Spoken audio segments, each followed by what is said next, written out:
আসসালামু আলাইকুম, শুভ অপরাহ্ন। আমি রিদি আফরোজ রাকা, পড়াশোনা করছি উইমেন অ্যান্ড জেন্ডার স্টাডিজ ডিপার্টমেন্টে, মাস্টার্স করছি ঢাকা বিশ্ববিদ্যালয়। সো আজকে এই ভিডিওটা আমার প্রথম কোনো করা ভিডিও, যে ভিডিওতে আমি খুবই থিওরিটিক্যাল একটা কথাবার্তা বলবো। যেহেতু আমার subject women and gender studies, আমি আসলে একটা জেন্ডার লেন্স থেকে, জেন্ডার পার্সপেক্টিভ থেকে একটা আর্টিকেলের উপরে কথা বলবো। সো একটু ইন্ট্রো দিই যে এই আর্টিকেলটা যখন আমি পড়ছি আমার মাস্টার্স ফাইনালের জন্য। তো আমি আগে যেটা করতাম, আমার একটা ছোট ব্ল্যাক বোর্ড মানে হোয়াইট বোর্ড আছে, সেই বোর্ডে আমি নিজে নিজে কথা বলে বলে যেন আমার সামনে অনেক স্টুডেন্ট আছে, এইভাবে করে আমি নিজেকে নিজে পড়াটা বুঝাতাম যে আমি আসলে কতটুকুন বুঝেছি, আমার আসলে কতটুকুন মনে আছে। তো আজকে আমার হঠাৎ করে মনে হলো যে এই কাজটা আমি অনলাইনের যুগে ডিজিটাল প্ল্যাটফর্মে যদি আমি করা স্টার্ট করতে পারি, এবং আমি আমার যে নলেজটুকুন আছে, যে আন্ডারস্ট্যান্ডিংটুকুন আছে, আমি জানি ভিডিওটা খুব বেশি রিচ করবে না, কারণ আমার ইউটিউবে কোনো ফলোয়ার নেই, এবং এটা আমি আমি নিজের জন্য করছি বলতে গেলে। তারপরেও যদি কেউ দেখে থাকে, তারপরেও যদি তার এই ভিডিওটা দেখার সময় থেকে থাকে, যদি দেখে কিছু শিখতে পারে, কিছু জানতে পারে, কিছু ইনসাইট নিতে পারে, তাহলে হয়তো বা আমি উপকৃত হব। সো আজকে আমার কথা বলার টপিক হচ্ছে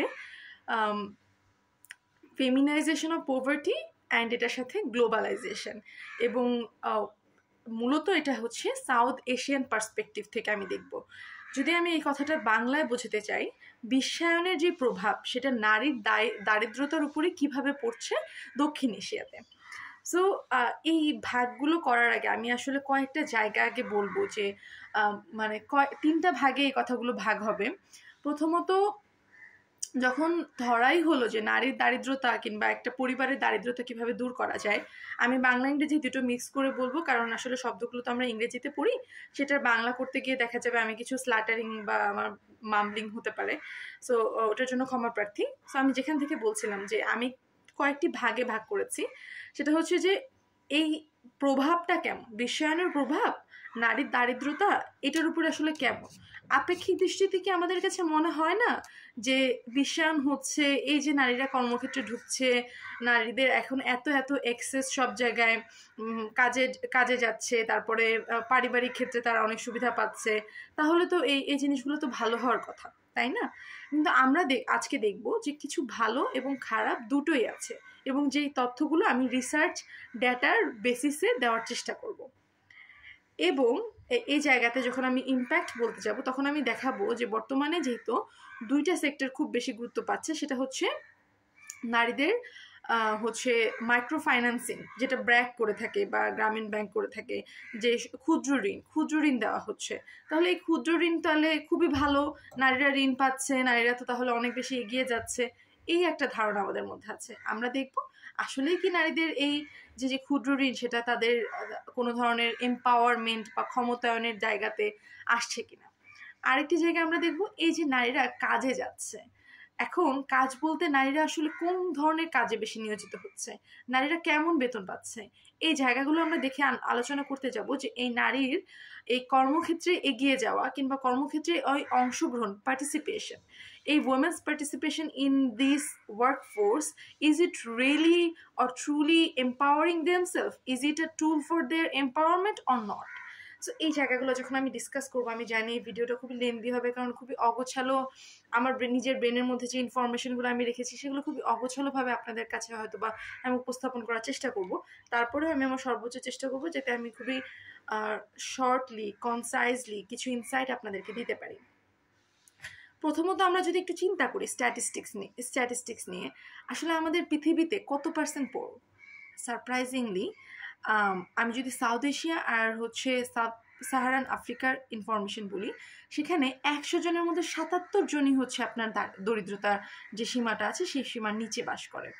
মানে এটা খুবই সারপ্রাইজিং যে ওয়ার্ল্ডের বাকি 23% পিপল মাত্র রিচ, ঠিক আছে, এবং তারা কিন্তু ডেভেলপড কান্ট্রিজগুলোতে আছে, কিন্তু সেখানে সাউথ এশিয়া এবং সাব সাহারান আফ্রিকা, যেখানে ওয়ার্ল্ডের বেশিরভাগ পপুলেশন থাকে, সেখানে এত বেশি পরিমাণে পোর। আপনারা একটু চিন্তা করে দেখেন যে কেন। এবং মানে এখানে আরেকটা ইনফরমেশন হচ্ছে, শুধু সাউথ এশিয়াতে 70% পোর যারা, তারা নারী। কখনো কি ভেবে দেখেছে যে এই যে মানে নারী কেন পোর, বা আসলে কি পোর, বা এই মানে পোভার্টির ডেফিনেশনটা তাহলে আসলে কি? আমাদের ভাষায় আমরা যেটাকে বলি যে নারীর পোভার্টিটা মাল্টি ডাইমেনশনাল। সেটা শুধু ইকোনমিক পোভার্টি না বা ইনকাম পোভার্টি না, এটার সাথে আরও অনেক কিছু জড়িত, যেমন টাইম পোভার্টি আছে, তার হাউস হোল্ড রেসপন্সিবিলিটির বার্ডেনটা তাকে অনেক বেশি অনেক কিছু থেকে তাকে বঞ্চিত করে, তার ল্যান্ডলেসনেস। এই কথাগুলো আমি আরেকটু গুছিয়ে বলার চেষ্টা করছি।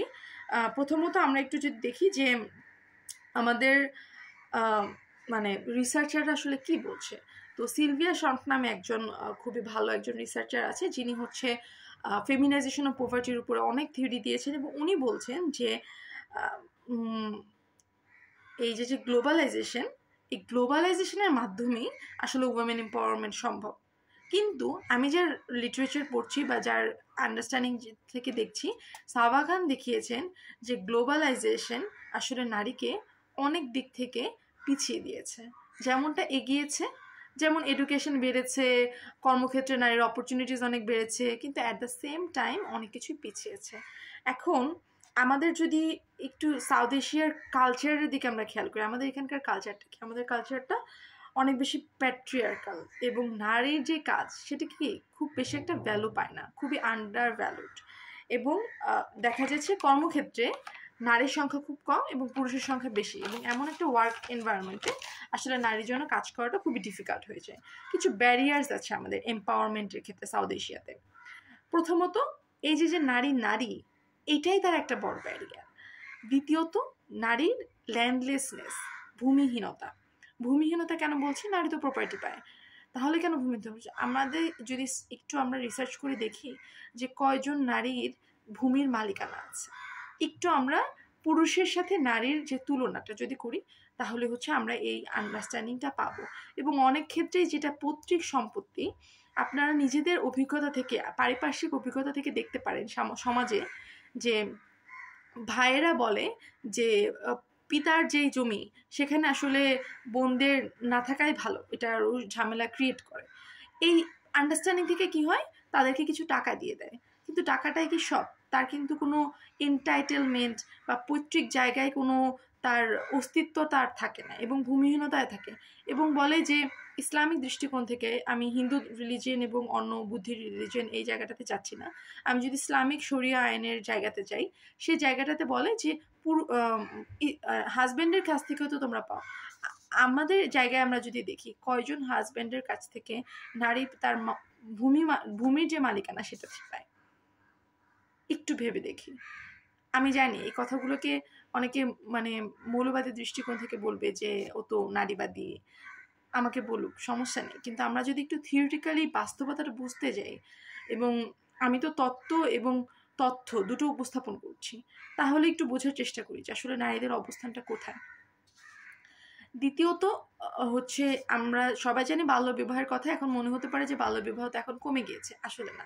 এখন বাল্যবিবাহ নেই, স্ট্যাটিস্টিক্সটা একটু চ্যাটজিপিটি করলেই আপনারা পেয়ে যাবেন। এবং এই মাধ্যমেই দেখা যায় যে নারীর শিক্ষার হারটা হচ্ছে অনেক কম, কারণ তার আর আগে আগে বিয়ে হয়ে যায়, কিংবা তার ড্রপ আউটটা তাড়াতাড়ি হয়, স্কুল থেকে ড্রপ আউট হয়ে যায়।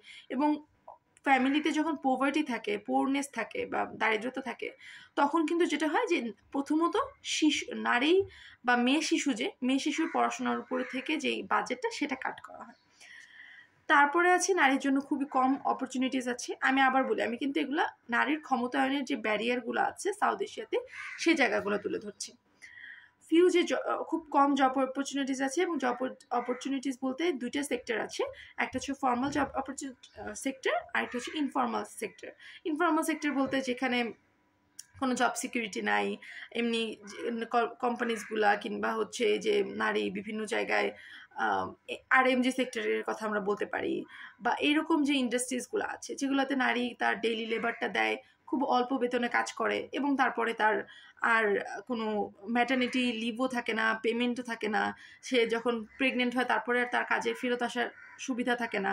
লেবার লর আন্ডারে আমরা যদিও দেখেছি কিছু চেঞ্জেস এসেছে, তারপরেও আমরা দেখেছি যে এখানেও অনেক ডিসক্রিমিনেশন আছে। সো কিছু জব অপরচুনিটিস আছে, এবং জব অপরচুনিটিসের ক্ষেত্রে প্যাট্রিয়ার্কাল ব্যারিয়ার আছে, যেটা নিয়ে আমি আর একটু সামনে ডিসকাস করব যে কেন নারী আসলে কাজে যেতে পারছে না। এবং কর্মক্ষেত্রে একটা বৃহৎ একটা জায়গায় সেখানে একটা এক্সপ্লয়টেশন হচ্ছে, একটা নিপীড়ন হচ্ছে। কেন নিপীড়নটা হচ্ছে, কাদের দ্বারা হচ্ছে? বেশিরভাগ কর্মক্ষেত্রে কর্মদায়ী কারা? কর্মদায়ী হচ্ছে পুরুষরা, এবং তারা কিন্তু কখনোই চাচ্ছে না যে নারীটা এগিয়ে যাক বা নারীটা সমানে সমানে কাজ করুক বা হচ্ছে নারীটা বেশি বেতন পাক। সবসময় নারীকে দাবিয়ে রাখার যে একটা মানসিকতা, এই যে পুরুষতন্ত্র, এই জায়গাটা থেকে দেখা যাচ্ছে যে নারী কর্মক্ষেত্রে পুরুষ দ্বারা আরেকবার নিপীড়িত হচ্ছে। নারীর আরেকটা সমস্যা হচ্ছে, অনেক বেশিরভাগ ক্ষেত্রেই নারী তার সামাজিকরণ, যেটা হচ্ছে সোশ্যালাইজেশন, জেন্ডার সোশ্যালাইজেশনের কারণে তার মধ্যে এক ধরনের সাবমিসিভনেস তৈরি হয়। এই সাবমিসিভনেসের কারণে তাকে অত্যাচার করাটা আরও বেশি সহজ হয়ে যায় এই ধরনের কর্মক্ষেত্রে বা তাকে এম্পাওয়ার্ড না হওয়ানোর ক্ষেত্রে।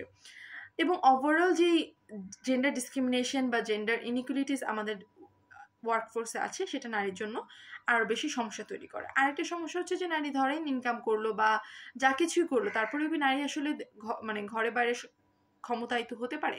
উত্তর হচ্ছে যে জি না, হতে পারে না। কেন? কারণ আমাদের সমাজে এটা আশাই করা হয় যে ম্যান বা মেল পার্সন যে থাকবে ফ্যামিলি মেম্বার্সে, সে হাউস হোল্ডের হচ্ছে head of the house hold হবে এবং সেই কি ডিসিশন মেকার হবে।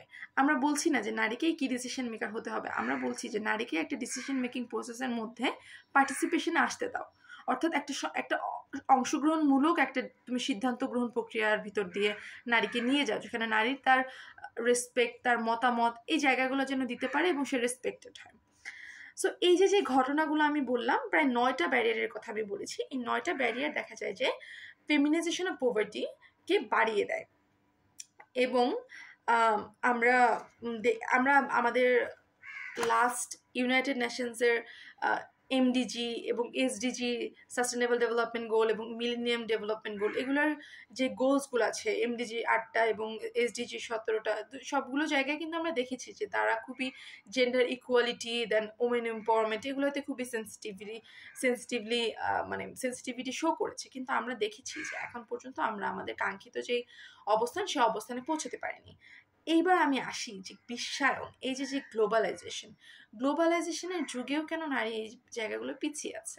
একটু যদি মনে করে দেখি যে গ্লোবালাইজেশন বা বিশ্বায়নের এই যে ঢেউটা, এই ঢেউটা আসলে কখন থেকে শুরু হলো?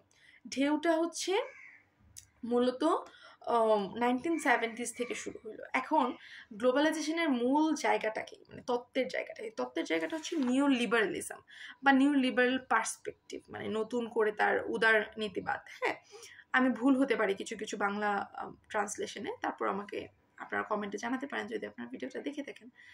সো উদারনীতিবাদ কিন্তু এটা বলতেছে যে যদি গ্লোবাল মার্কেট ওপেন করা হয়, তখন কি হবে, উইমেন জব অ্যাক্সেস করতে পারবে এবং এটা তার যে পভার্টি সেটাকে কমিয়ে আনাতে হেল্প করবে। কিন্তু আসলে কি হচ্ছে? আসলে কি তাই হচ্ছে?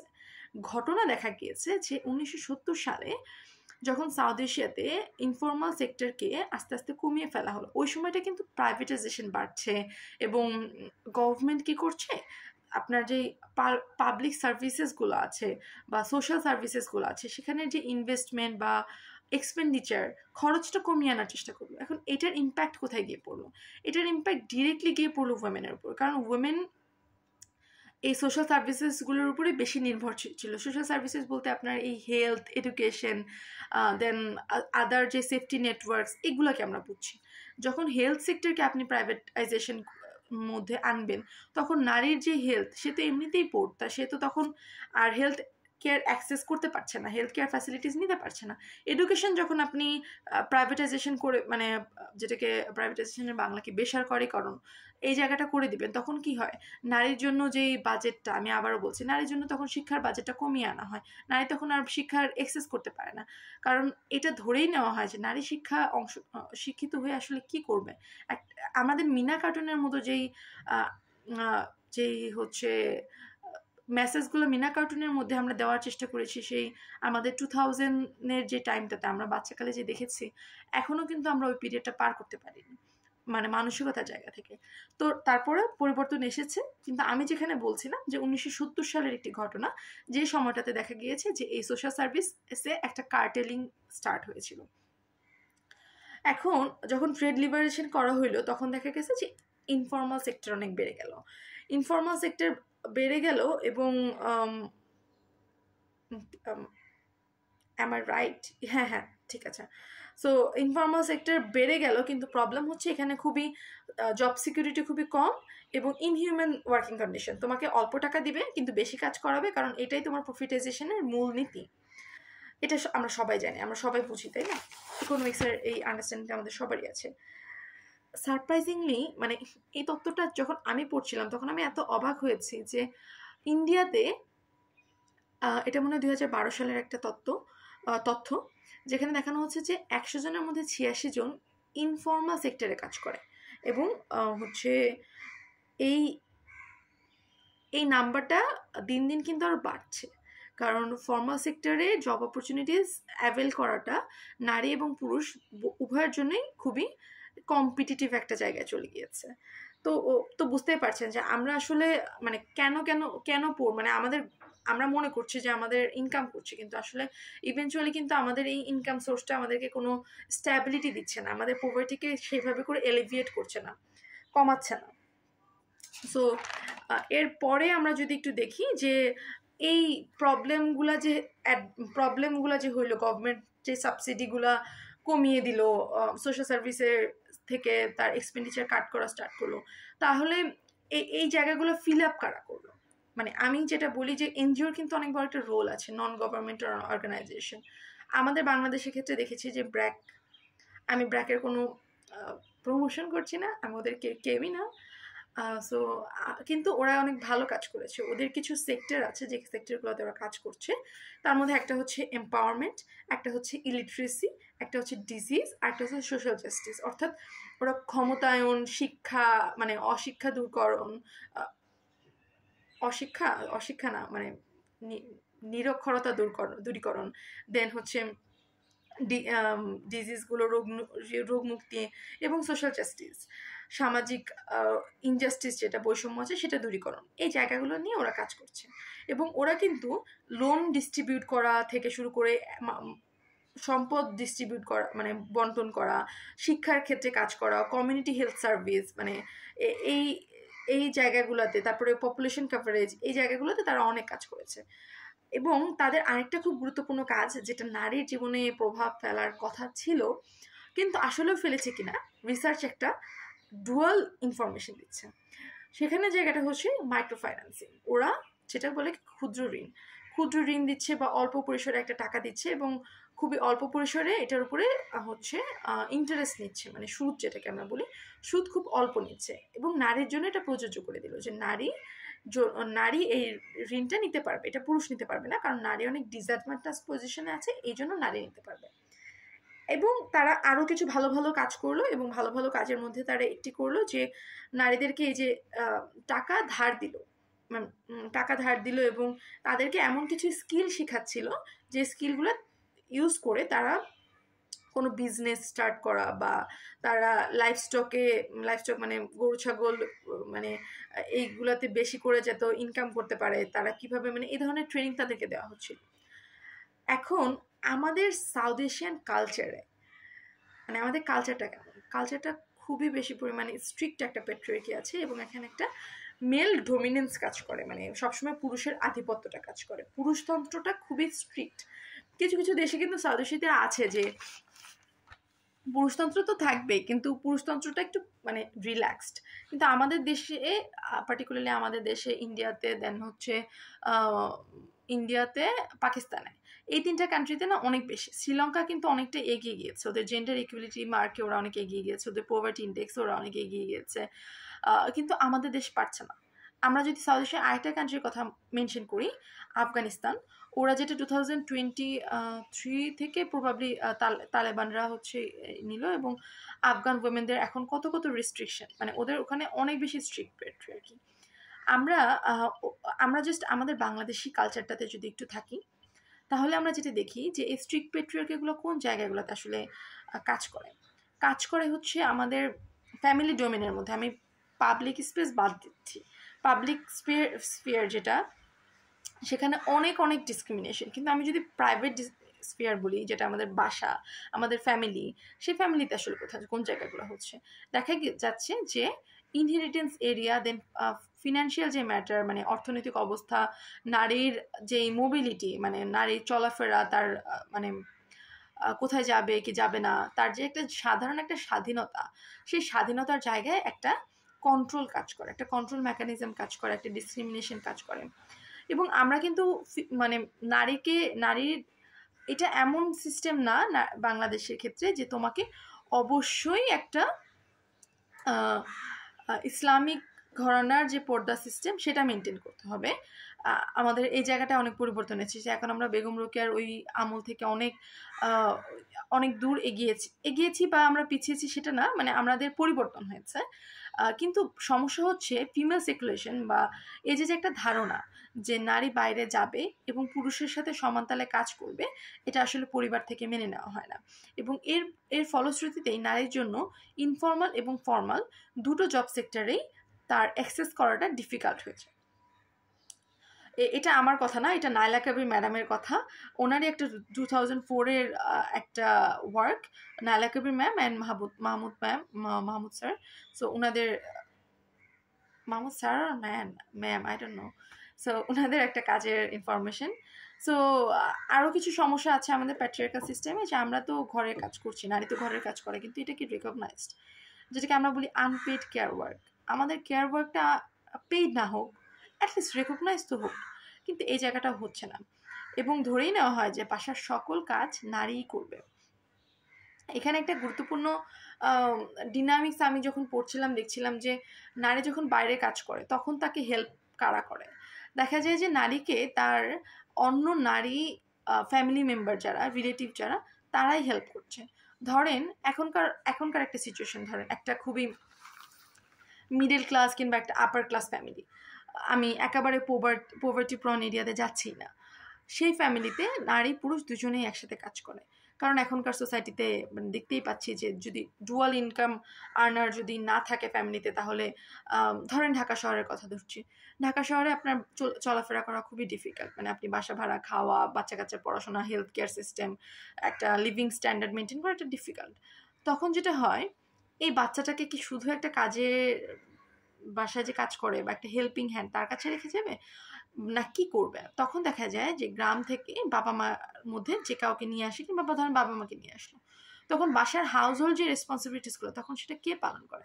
তখন দেখা যায় যে ওয়াইফের মা কিংবা ওই হাজবেন্ডের মা, অর্থাৎ তাদের ইনলজের মধ্যে কেউ একজন হচ্ছে, মানে মাদার ইনলজ কিংবা হচ্ছে তাদের মাদার, মানে ওয়াইফের মানে মেয়েটার হয় শাশুড়ি নয় মা, কেউ না কেউ এই দায়িত্বটা পালন করছে।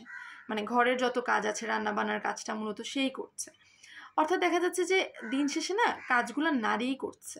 এবং এটাকে আমরা বলছি যে হাউস হোল্ড ডিউটিস আর বিং ফেমিনাইজড। মানে এই নারীর কাজটা এইভাবে করে রোল প্লে হচ্ছে। আমরা এটা বলছি না যে আমরা একটা আমি অনেকে যারা সুলতানার ড্রিম পড়েছেন বেগম রোকেয়া সাখাওয়াত হোসেনের, তারা হয়তো বা ভাবতে পারেন আমি বলছি একটা রোল রিভার্স। আমি রোল রিভার্স বলছি না, আমি বলছি যে এই যে কাজগুলায় যেখানে নারী পুরুষ উভয়ে কাজ করছে, সেখানে শুধু নারী পুরুষ উভয়ে কাজ করছে এমন না, মানে যেখানে নারী আসলে একটা বার্ডেন হয়ে যায় হাউস হোল্ড রেসপন্সিবিলিটিসগুলো, যেখানে সে একটা রেস্ট নেওয়ার সময় পায় না, এরকম একটা বাস্তবতায় দাঁড়িয়ে আবার যেখানে নারী পুরুষ উভয়ে কাজ করছে সেখানে নারীকেও ঘরের কাজও করতে হচ্ছে, বাইরের কাজও করতে হচ্ছে, এরকম একটা চিত্রে এবং বাস্তবতায় দাঁড়িয়ে আমি বলছি যে এখানে নারীর সাথে পুরুষের কিছুটা মানে সাহায্য করা দরকার আছে।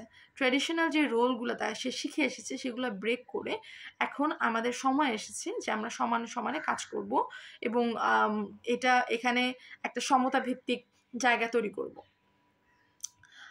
যেখানে বলছিলাম যে নারীর যে সেকুলেশনের কারণে আসলে নারী হাউস হোল্ড রেসপন্সিবিলিটিস একটা জায়গা, এবং ফিমেল সেকুলেশন, এবং স্ট্রিক্ট প্যাট্রিয়ার্কি আর মেল ডমিনেন্স, এই যে চারটা জায়গা বললাম, এই চারটা জায়গার কারণে নারী আসলে ইনফর্মাল সেক্টরেও কাজে ঢুকতে পারছে না। আর যদিও ঢুকছে, দেখা যাচ্ছে যে সেখানে আবারও আমি যেটা বলছিলাম, রিপিট করছি, মিনিমাম ওয়েজ দিচ্ছে, অনেক বেশি এক্সপ্লয়টেশন হচ্ছে, এবং কিন্তু অনেক বেশি কাজ করাচ্ছে, এবং ইনহিউম্যান একটা ওয়ার্কিং কন্ডিশন।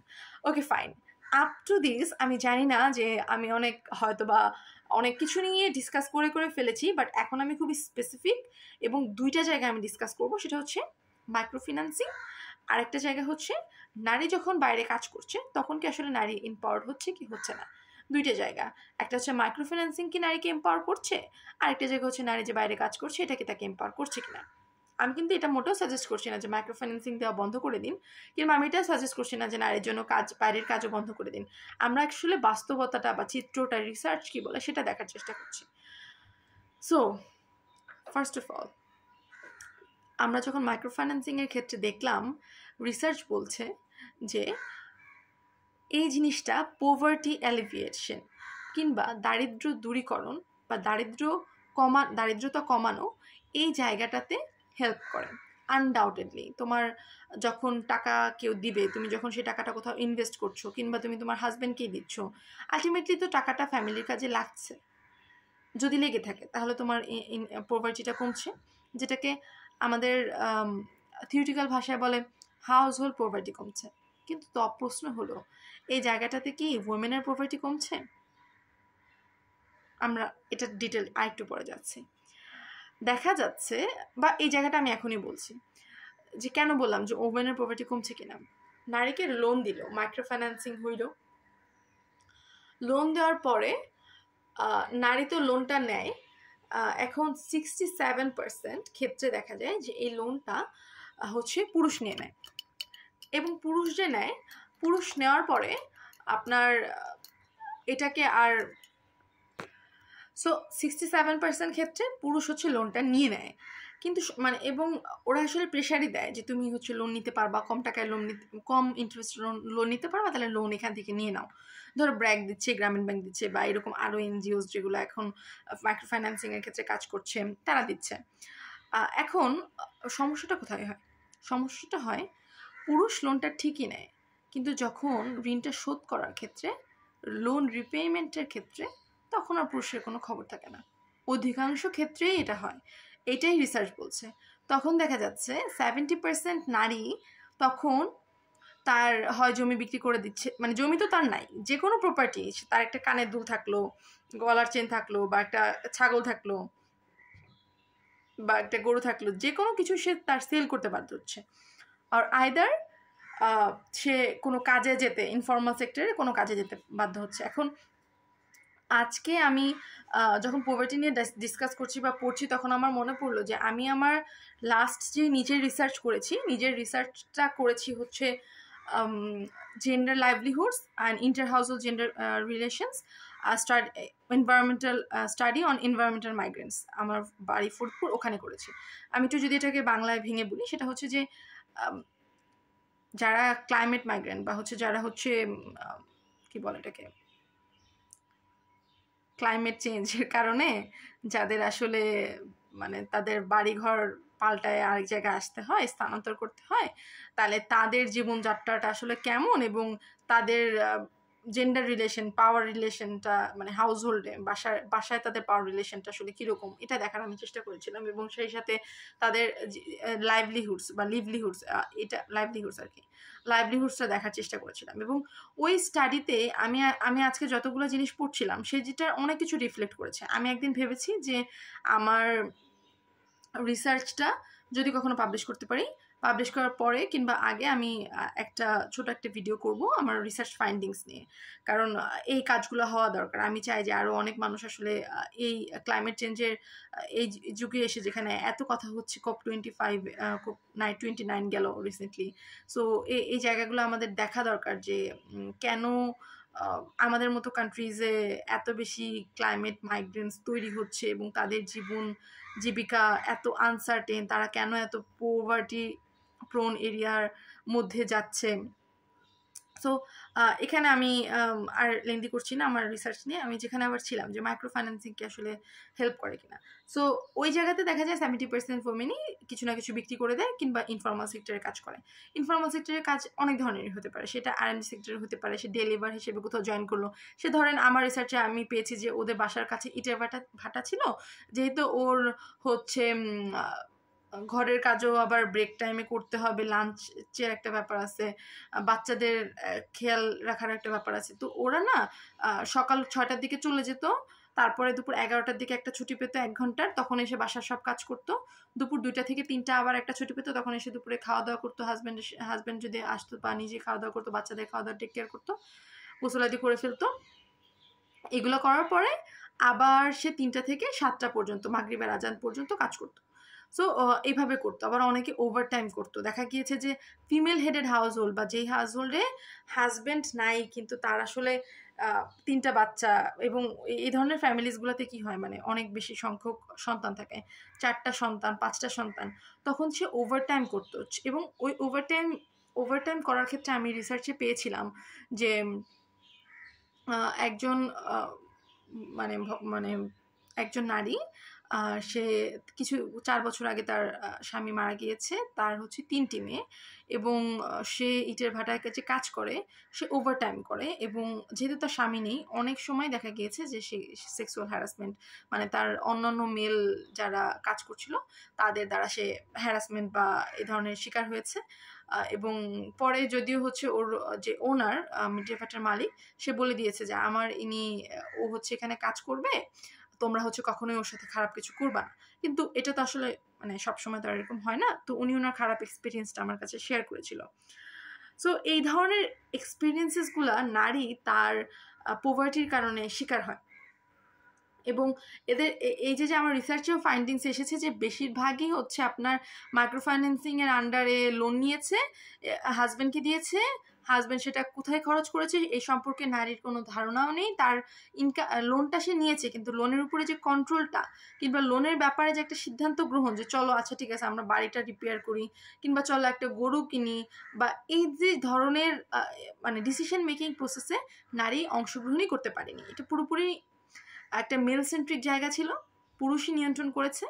কিন্তু যখন লোন দেওয়ার ক্ষেত্রে এসেছে তখন আর লোনটা পুরুষ দেয়নি, পুরুষের ইনকাম পুরুষের কাছেই থেকেছে, কিন্তু লোন রিপেয়ারমেন্টের ক্ষেত্রে নারীর তার অতিরিক্ত কাজটা করে কিংবা একটা কিছু বিক্রি করে এই লোনটা রিপে করতে হয়েছে। অর্থাৎ আমরা দেখতে পাচ্ছি এটা নারীর যে আন্ডার ডেভেলপমেন্ট, অনুন্নয়ন, এই অনুন্নয়নকে আরো বাড়িয়ে দিয়েছে।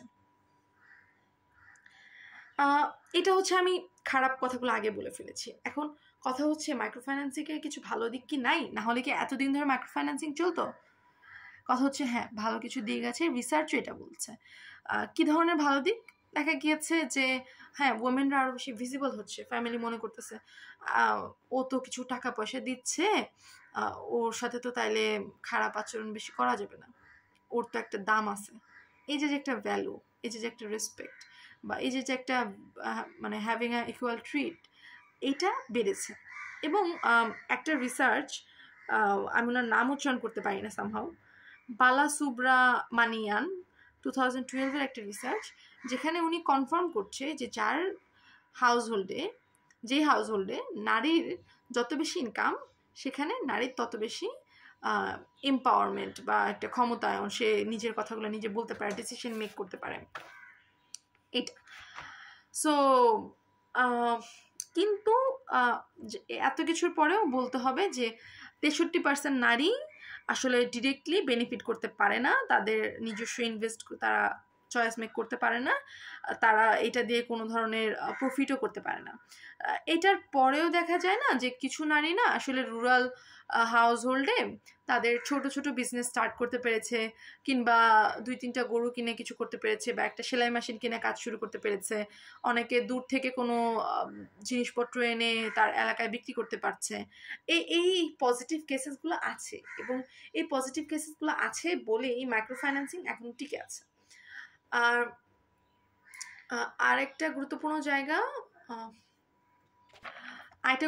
জায়গা হচ্ছে, আমি যখন বলছিলাম ফিমেল হেডেড হাউসহোল্ড, এখন ফিমেল হেডেড হাউসহোল্ডের তো অনেক বেশি বার্ডেন, যে তার সব কিছু নিজেরই মেনটেন করা লাগে। মানে একাই মানে যে নারীটা আছে, ধরেন তার হাজব্যান্ড মাইগ্রেট করে চলে গিয়েছে, এটা একটা কেস হইতে পারে, আউট মাইগ্রেশন অফ মেন।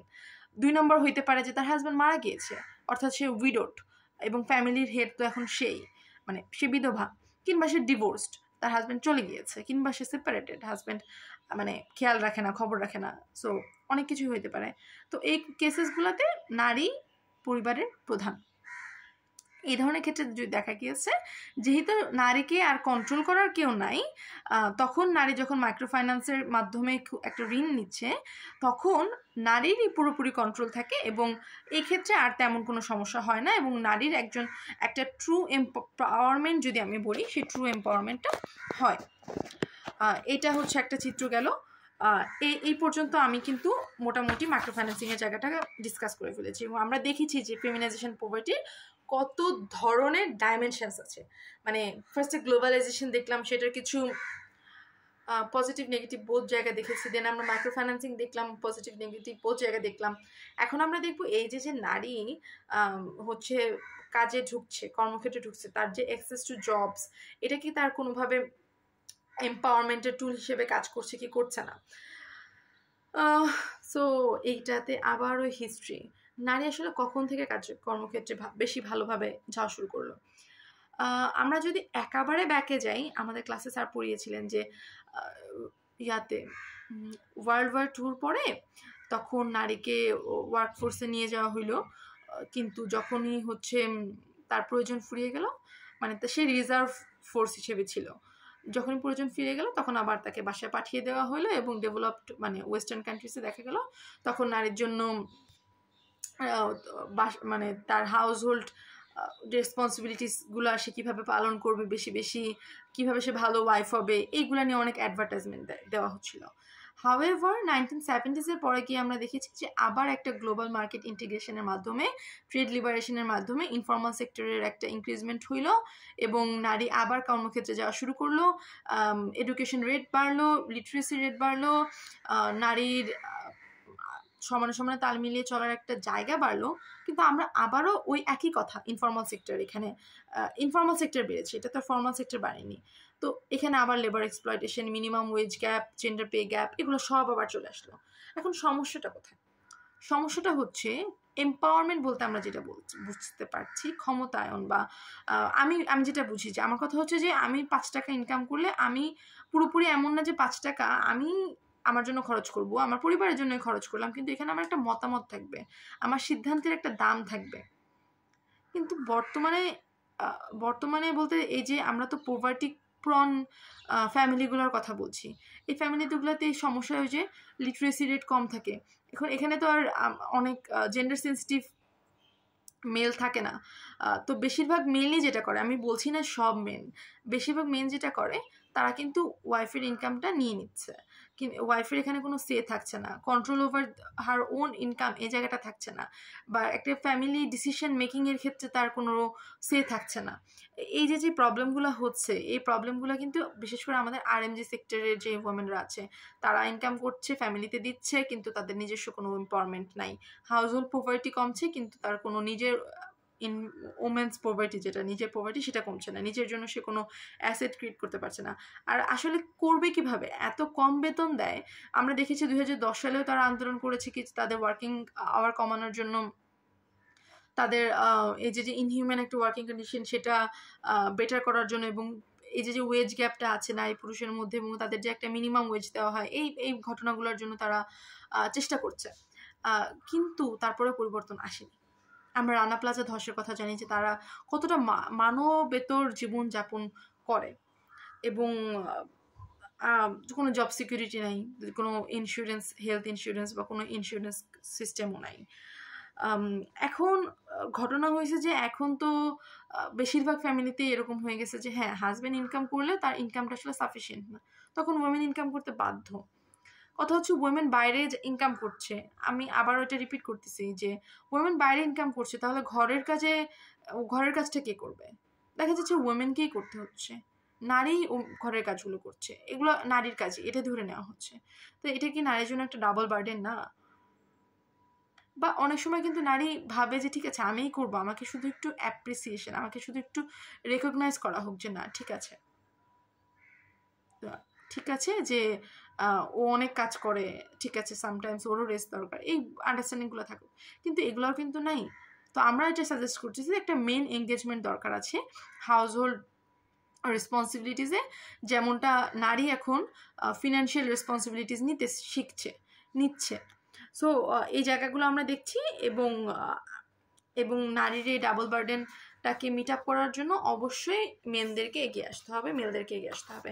আমার এই ভিডিওটা নারী পুরুষ যারাই দেখছেন, এবং অন্য জেন্ডারের বাইনারি পিপলের বাইরেও যারা দেখছেন, তারা এই আন্ডারস্ট্যান্ডিংগুলো যদি বুঝে থাকেন, বা তাদের কাছে যদি কখনো মনে হয় যে একটা থিওরিটিক্যাল লেন্স আপনারা পেয়েছেন, তাহলে প্লিজ আমাকে কমেন্ট করে জানাবেন, তাহলে আমি আরও উৎসাহ পাবো এবং পরবর্তী ভিডিওগুলো বানানোর জন্য আগ্রহ পাবো।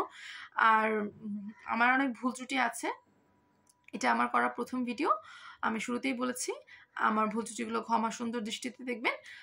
সর্বশেষ শেষ করছি যে কোনো তত্ত্ব আমার নিজস্ব মতবাদ নয়, এটা পুরোপুরি একটা তত্ত্ব, সাবা খানের লেখা, impact of globalization on feminization of poverty in South Asia. Search করে যে কেউ পড়ে নিতে পারেন যারা একাডেমিক লাইনে আছেন। আমার বরাবরই রিসার্চ করতে ভালো লাগে, আমার বরাবরই ভলেন্টিয়ারিং অ্যাক্টিভিটিস, এনজিওর যে কাজগুলো সেগুলো নিজের কাছে খুবই পছন্দ, এবং আমি একাডেমিয়া বা শিক্ষাক্ষেত্রে নিজে অবদান রাখার আগ্রহ প্রকাশ করি। আমার এই ভিডিওটা যদি আসলে সাকসেসফুলি আমি রিচ করতে পারি, বা আমার যদি কারো একজনের যদি কমেন্ট করে জানায় যে না ইটস আ গুড ওয়ার্ক, আমি হয়তো বা সামনে আরও কন্টিনিউ করবো এবং আমার থিওরিটিক্যাল জায়গায় আমি আরও বিভিন্ন জিনিস নিয়ে আলোচনা করার চেষ্টা করব। ধন্যবাদ সবাইকে, আল্লাহ হাফেজ।